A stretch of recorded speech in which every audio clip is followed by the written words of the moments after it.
जो लोग मीट मांस मछली खा रहे हैं अपना पेट भरने के लिए, अपने बच्चों का पेट भरने के लिए किसी जीव को मार रहे हैं, आज तो पेट भर जाएगा, आने वाले टाइम में वो जीव आपका काल बन के आएगा। मैं इसको साइंटिफिकली भी बताऊंगा जी। साइंस ने ये प्रूव किया है कि कोई जीव मृत्यु को जब प्राप्त हो रहा होता है उसे ये पता लग जाता है कि मृत्यु होने वाली है।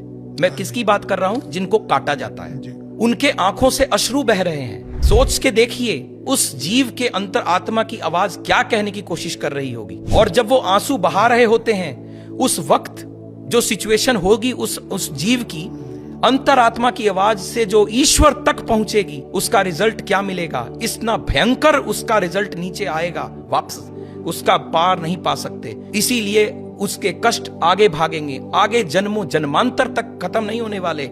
हम सब कहते तो हैं हम गंगा नहा लिए 84 लाख जोनी से बाहर आ जाएं।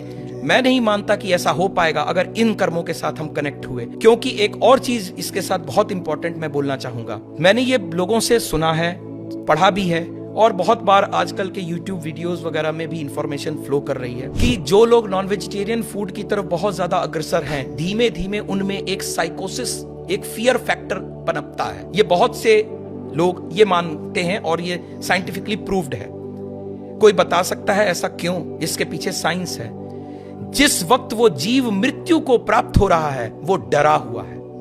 उसे पता है मेरी मृत्यु हो रही है, कितनी बार जीव को लाया जा रहा है, उसे घसीटा जा रहा है, और उस वक्त की पोजीशन में वो रोक रहा है अपने आप को, क्योंकि उसे पता है कि मैं मरने वाला हूं। अंतरात्मा से मरने की पता है उसे, और इस चलते उसके अंदर हार्मोन्स ऐसे चल रहे हैं जो उसको डरा रहे हैं। वो डर कहीं गया नहीं। ब्लड को तो खत्म कर देंगे, ब्लड तो आपने निकाल दिया, जीव मरा, ब्लड निकल गया, लेकिन उसके हार्मोन्स कहां गए?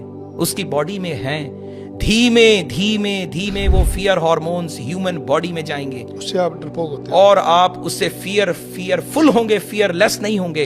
जितने धर्मार्थ लोग हैं वो फियरलेस रहते हैं और इस तरफ के लोग फियरफुल रहते हैं। फर्क समझ में आ रहा है? वो जीव का फियर आगे तक पर्कुलेट करेगा। इसीलिए बीमारी हो रही है, इसका मतलब बीमारी भी आ रही है। तभी तो कहा जाता है कि ये स्वाइन फ्लू आ गया तो आप नॉनवेज फूड छोड़ दीजिए, ये फ्लू आ गया तो वो छोड़ दीजिए। और ये हार्मोन फियर फैक्टर पर्कुलेट कर रहा है तो लोग फियरफुल होते चले जा रहे हैं, प्लस कर्म खराब हो रहे हैं। मैं बार बार कहूंगा, काल पुरुष की कुंडली को कोई एस्ट्रोलॉजर और कोई भी धरती पर रहने वाला जीव जो समझ रहा है वो उसे भूले ना। 10वां घर कर्म का, 11वां घर प्राप्ति का, दोनों शनि के प्रभाव में है। कर्म बुरे करोगे, प्राप्तियां बुरी करोगे। शनि देव की समय जब आएगा तो उनकी मार से बचना असंभव ही असंभव।